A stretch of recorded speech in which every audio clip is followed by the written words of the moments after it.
All right, we're going to finish off with a vegetarian dish. First thing you've got to do is roast off some pumpkin. So whatever your favourite type of pumpkin is, that's what you want to roast. So take the skin. You could roast it with the skin on if you want to and then just take the flesh off. But this is just going to save us some time later. It's taking the skin off now. Dice this up into reasonable sized chunks.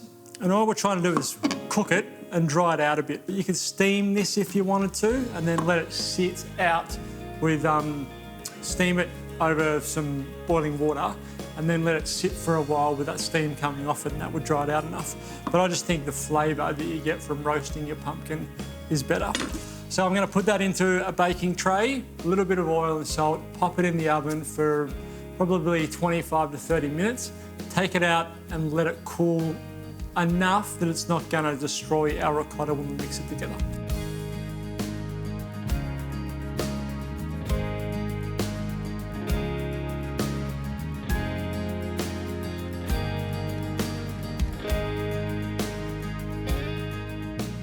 Pumpkin has been mashed, still a little bit of steam coming off there, but I don't mind sort of, as long as it's not piping hot, we're going to be okay. So first thing I want to do is pop in some lemon zest. I'm going to put some sage in there as well.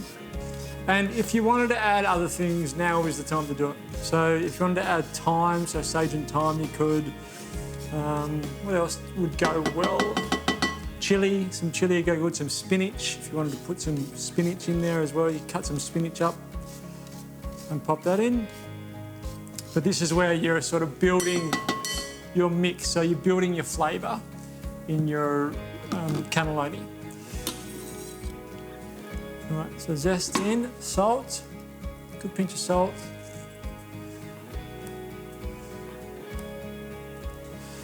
All right, my ricotta, oh no, sorry, my sage first. I said I was going to add the sage and I didn't do it.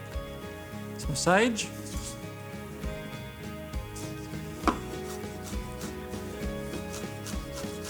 So it doesn't need to be super fine. A good amount of sage.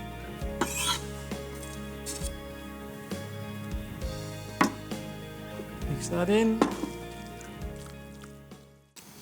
Now you can start to smell sort of the flavours that you're going to be getting. Once that sage hits the pumpkin and the slightly warm pumpkin, you start to get a real idea of this dish. Okay, ricotta. And you want about 1-to-1 ricotta to pumpkin. So we'll pop our ricotta in.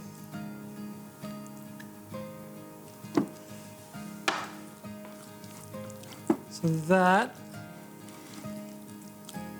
is our sage pumpkin ricotta mix.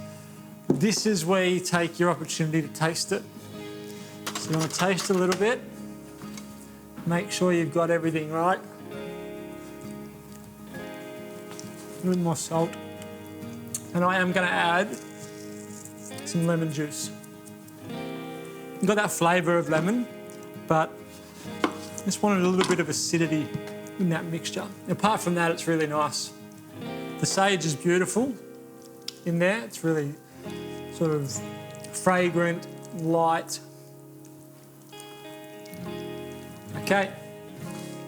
Very, very, very important. Just makes life a lot easier with a piping bag. I tried thinking the other day of how on earth could you do this without a piping bag? I don't think you could. So you're going to need to have a piping bag. And this mixture is actually quite versatile. You can use it for other things other than ricotta. You could fill, other than ricotta, other than cannelloni, is what I mean. You could fill some tortellini with it if you wanted to. It would be good just as a sauce to go with pasta on its own as a chunky sauce.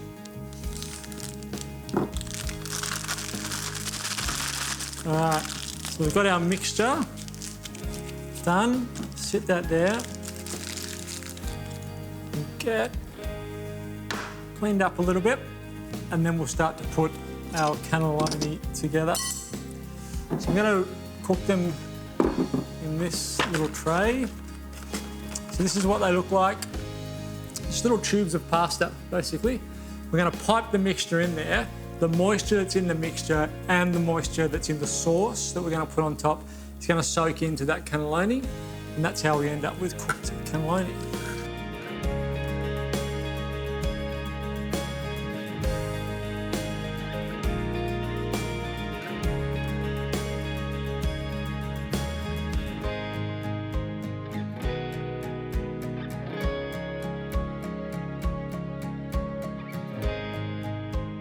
They were about half an hour in the oven at about 160 degrees.